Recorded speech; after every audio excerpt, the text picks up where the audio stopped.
Hey, Joshua, your dad thinks cereal is shooting at him. That's funny. My dad's not a wimp. They mocked veteran's son at school until Dad's unit showed up at PTA meeting. When classmates at Willow Creek Middle School mocked 12-year-old Joshua Carver for his father's occasional PTSD episodes, calling him crazy boy with crazy dad, they had no idea that Marine Sergeant Mike Hammer Carver would bring his entire motorcycle unit to the next PTA meeting. Willow Creek Middle School cafeteria buzzed with typical suburban energy. Kids traded Pokemon cards while parents competed over college prep courses. The air smelled like chicken nuggets and teenage drama.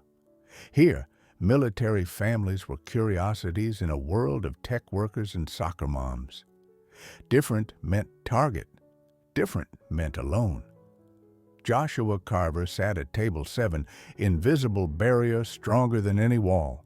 At 12, he'd inherited his father's quiet strength and steady gaze. 3 moves in 4 years had taught him to blend in fast. But Willow Creek was different. Kids here had lived together since kindergarten. Mike Hammer Carver worked night security since coming home from Iraq. 2 tours had earned him Purple Heart and memories that woke him at 3 a.m. Most days were good. Some days, car backfires sent him diving for cover behind grocery store displays. Neighbors whispered. Joshua pretended not to notice. Military families understood deployment cycles and midnight phone calls. Civilian families saw damaged goods disrupting perfect neighborhood aesthetics. Mike tried explaining PTSD to Joshua. It's like having an alarm system that won't turn off, buddy. Sometimes it goes off when there's no real danger. Joshua's challenge wasn't typical bullying. It was defending his father's honor while protecting family secrets. How do you explain invisible wounds to kids who've never seen real hurt? Everyone's fighting battles you know nothing about. Tonight would reveal who understood true courage versus comfortable ignorance. Tuesday's math class changed everything. Tyler Morrison had overheard his parents discussing Mike's episode at the grocery store diving behind cereal aisle when motorcycle backfired. "Hey, Joshua," Tyler whispered loud enough for others to hear. "Did your dad think the Cheerios were shooting at him again?" Laughter rippled across classroom. Mrs. Patterson hushed them half-heartedly. "My mom says he's dangerous," Emma chimed in. "Says you probably are too. Crazy runs in families." More kids joined in. "Carver's dad is nuts. Apple doesn't fall far from the tree." Joshua felt heat rising in his cheeks. Part anger, part shame. All protective instinct for the man who tucked him in every night despite battling demons nobody could see. "Everyone's fighting battles you know nothing about," Joshua said quietly. Words Mike had taught him when explaining why some people stared or whispered. But Tyler wasn't done. "What battle? Against imaginary enemies? My dad says your dad's just weak." Mrs. Patterson witnessed the exchange, but missed its cruelty. Military families were abstractions in her suburban world, statistics in textbooks, rather than real children needing protection in her classroom. "Joshua, perhaps you should focus on your math problems rather than disrupting other students," she said, somehow making him the problem despite being the target. Her response stung worse than Tyler's mockery. Adults were supposed to protect kids. Instead, she'd blame the victim while ignoring the bully's systematic campaign against military family. During lunch, the harassment escalated. Kids started mimicking diving motions whenever Joshua walked by. "Duck and cover, Carver," became the rallying cry. Joshua ate alone while planning his approach. Fighting would get him suspended and worry Mike. Telling teachers hadn't worked, but Mike had taught him about chain of command. Sometimes you needed to go higher. The upcoming PTA meeting would address student behavioral concerns. Joshua knew his family would be discussed. Mike dreaded facing other parents' judgment, but Joshua had different plans. That evening, Joshua watched Mike practice his presentation for PTA meeting. His father's hand shook slightly, not from fear, but from effort to control symptoms that medication only partially managed. "Dad, maybe you should call Uncle Tank," Joshua suggested carefully.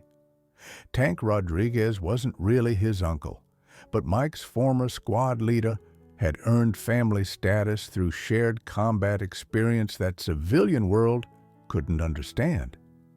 The Phoenix Marines Motorcycle Club met every Tuesday at VFW Hall. Mike hesitated. "Buddy, this is our problem to handle." "But Dad, Tyler's parents think you're dangerous. Mrs. Patterson acts like I'm the troublemaker. Maybe they need to understand what PTSD really means instead of making up stories." Mike saw wisdom in his son's words. Military families faced prejudice everywhere. Alone, they were easy targets. Together, they were a force that demanded respect. That night, Mike made phone calls, not asking for favors, but reminding brothers that family meant family. Military children needed protection just like anyone else. Sometimes that protection required showing up in force. By morning, 15 Marines had confirmed attendance at Willow Creek Middle School PTA meeting. Not to intimidate, but to educate community about military sacrifice that their comfortable existence had been built upon. The lesson was about to begin. Tuesday afternoon brought news that PTA attendance had mysteriously swelled. Principal Davis received calls from concerned parents asking about unusual activity in school parking lot, where 15 Harley-Davidsons were arranging themselves in precise formation. Tank Rodriguez coordinated arrival with military precision. Each Marine carried copies of Mike's service record, PTSD education materials, and photographs from Iraq deployment that had earned them brotherhood through blood and sacrifice. "Brothers, we're not here to intimidate anyone," Tank addressed the group. "We're here to educate civilian community about what military sacrifice actually means when they judge families they don't understand."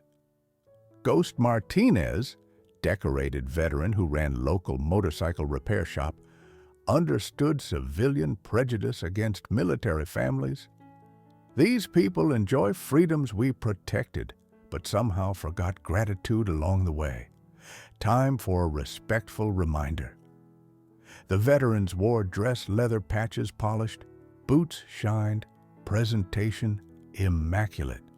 Professional appearance would counter stereotypes while commanding respect that civilian authority often failed to provide military families. Mike arrived separately with Joshua, both wearing their best clothes and nervous smiles. Tonight would either bridge understanding between military and civilian communities or create permanent divide that Joshua would carry forever. Willow Creek Middle School gymnasium filled beyond capacity as curious parents arrived to witness unprecedented military presence at routine PTA meeting. Local police had been notified, but found no violations, just veterans exercising constitutional rights to peaceful assembly. Principal Davis opened meeting with obvious nervousness. "We have larger attendance than usual tonight to discuss student behavioral concerns and community integration challenges." Tyler Morrison's mother, Susan, raised her hand immediately.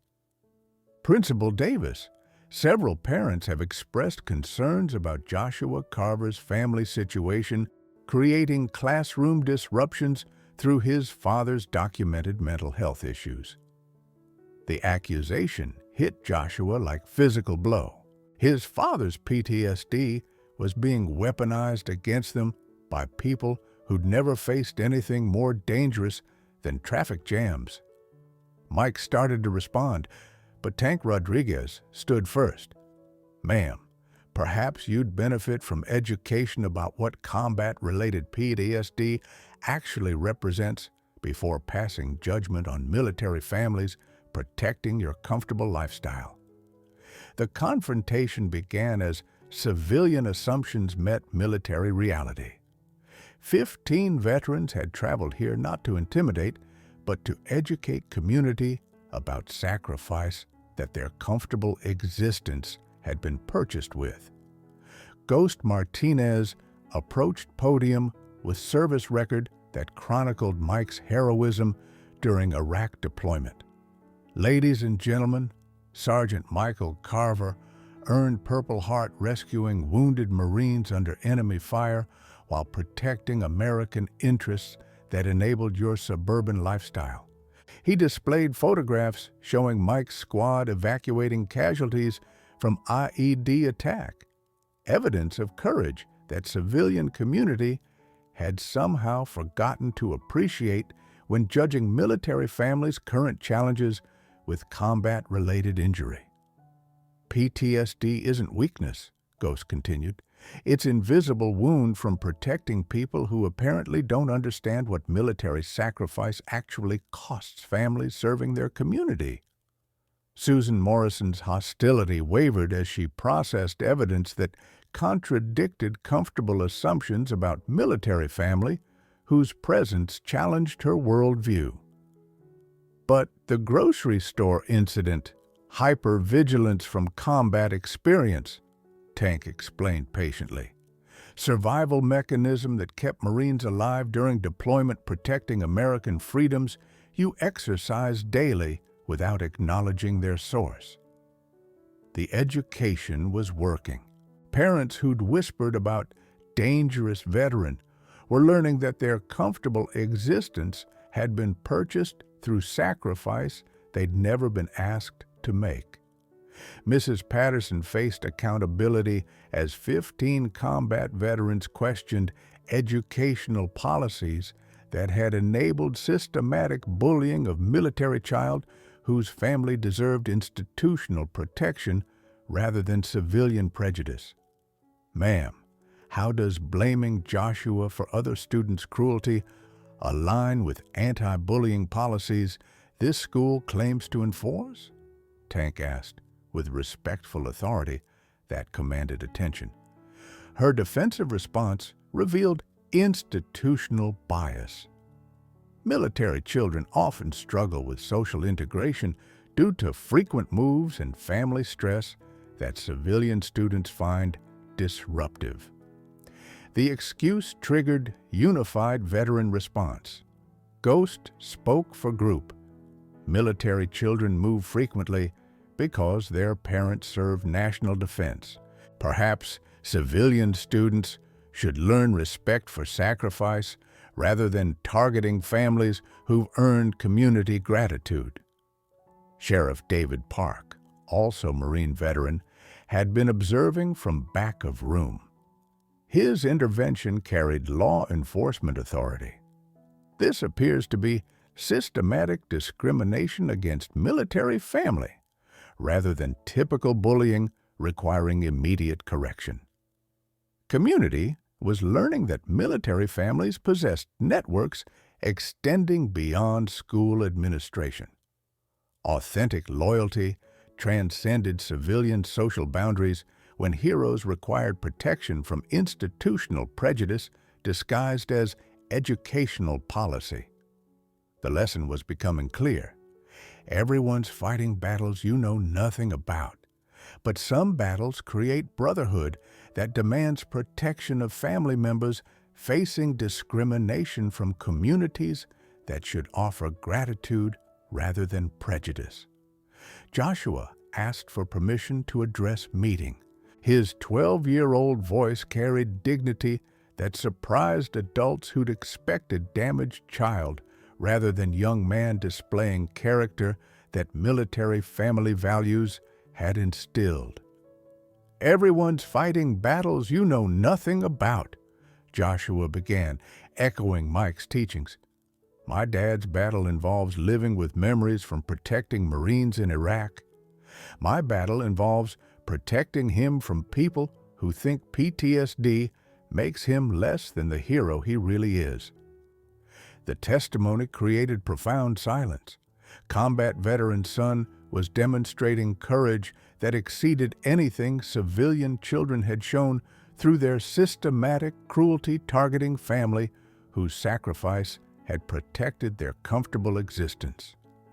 "Tyler's dad calls mine weak," Joshua continued with voice gaining strength.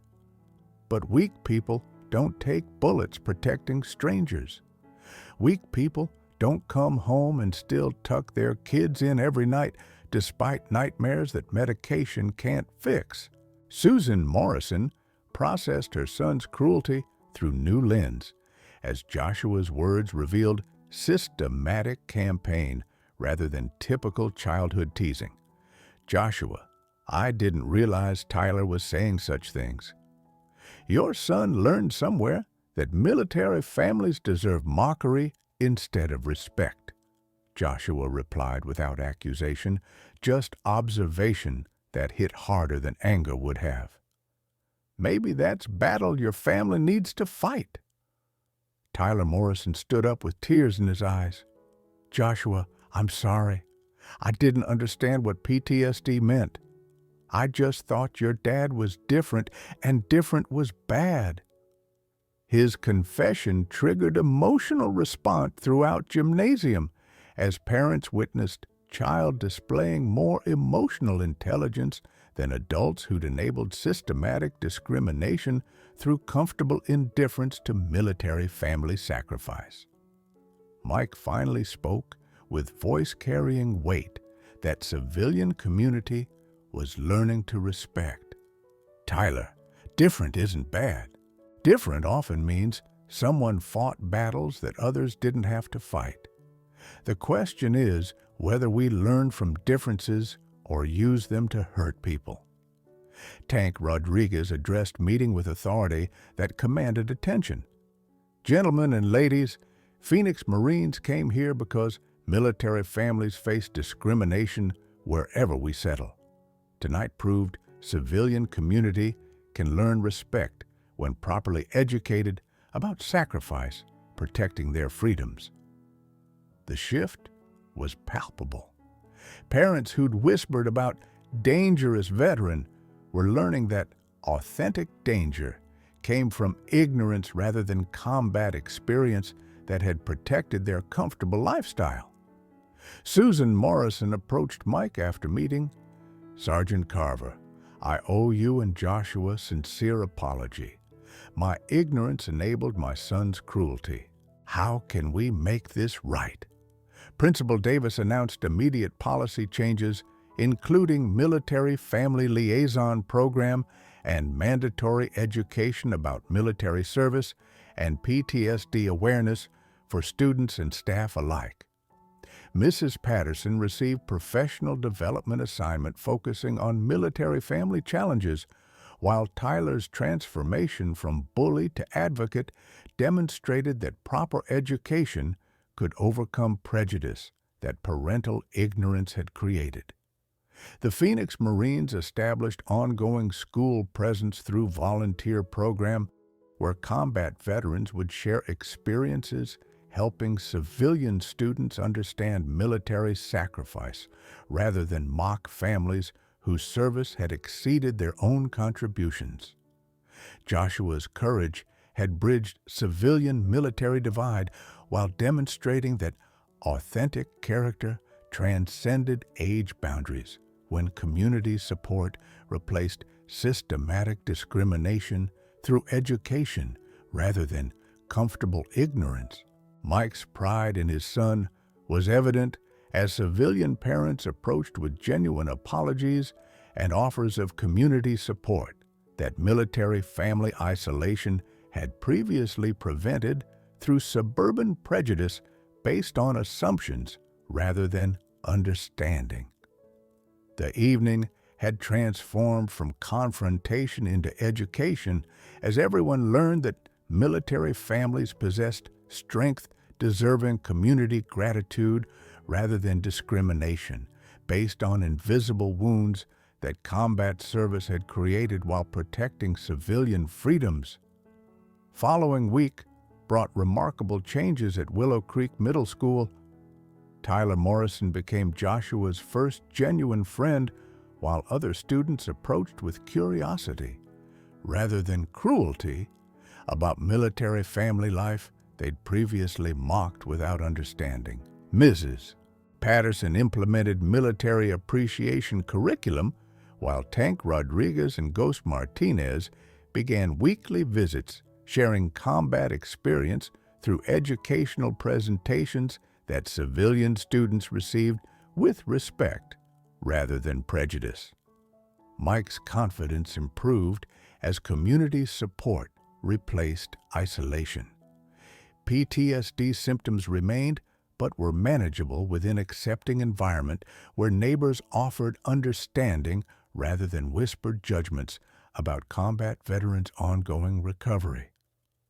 "Everyone's fighting battles you know nothing about" became unofficial school motto as students learned empathy through direct contact with veterans whose sacrifice had protected freedoms they'd taken for granted while mocking families deserving gratitude.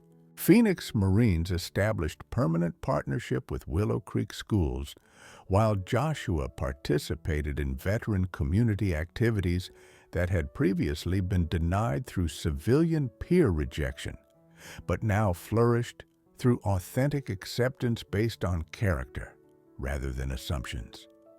Mike found employment through veteran-owned business connections, while PTSD recovery accelerated through community support that had replaced isolation with belonging.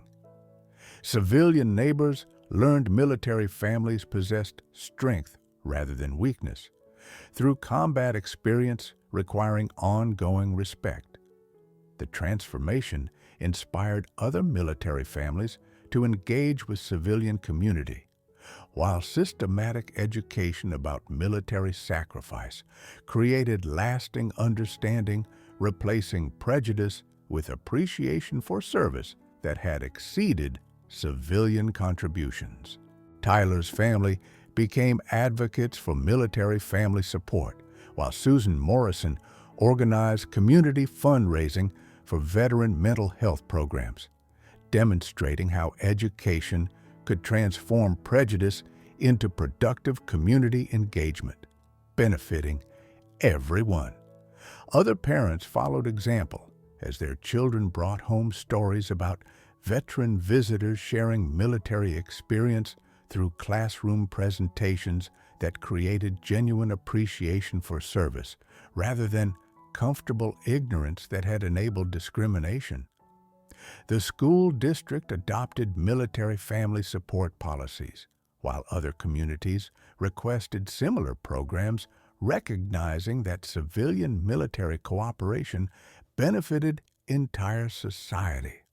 When authentic understanding replaced systematic prejudice through proper education, Joshua's academic performance improved through emotional security that community acceptance had provided, while his leadership qualities emerged through peer mentoring, helping other military children navigate civilian school environments with confidence rather than defensive isolation.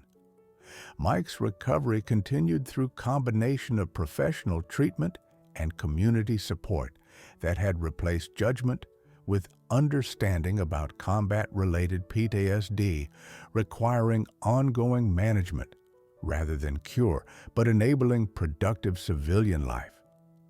"Everyone's fighting battles you know nothing about" guided school policy, while military family advocacy ensured ongoing support, rather than temporary accommodation that had characterized previous attempts to address veteran issues through bureaucratic rather than community solutions. 2 years later, Joshua had become student leader, advocating for military children while maintaining honor roll status. That systematic bullying had previously threatened through civilian discrimination that community education had eliminated. The Tyler Morrison Military Family Foundation provided ongoing support for veteran children while demonstrating how former adversaries could become strongest allies when proper understanding replaced comfortable prejudice through authentic engagement with military sacrifice. Mike's civilian career flourished through community connections, while PTSD management benefited from accepting environment where combat experience was respected rather than stigmatized as weakness by people who'd never faced comparable challenges requiring courage beyond civilian understanding. Phoenix Marines expanded school programs statewide, while Joshua's story inspired similar community initiatives, demonstrating that civilian-military cooperation could overcome systematic discrimination when authentic leadership provided proper education about veteran sacrifice rather than comfortable assumptions. "Everyone's fighting battles you know nothing about," became Joshua's message to new military students.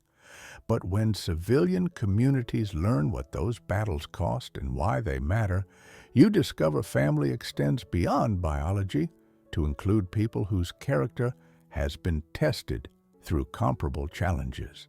The Phoenix Marines maintained permanent school presence while continuing mission to bridge civilian-military understanding through education rather than confrontation, proving that authentic respect emerged through knowledge rather than fear. When communities chose cooperation over comfortable ignorance about military sacrifice deserving ongoing gratitude rather than systematic prejudice. Joshua's case inspired military family integration programs, connecting veteran communities with educational institutions while systematic discrimination faced enhanced accountability through federal legislation protecting military children whose parents' service deserved recognition rather than civilian prejudice.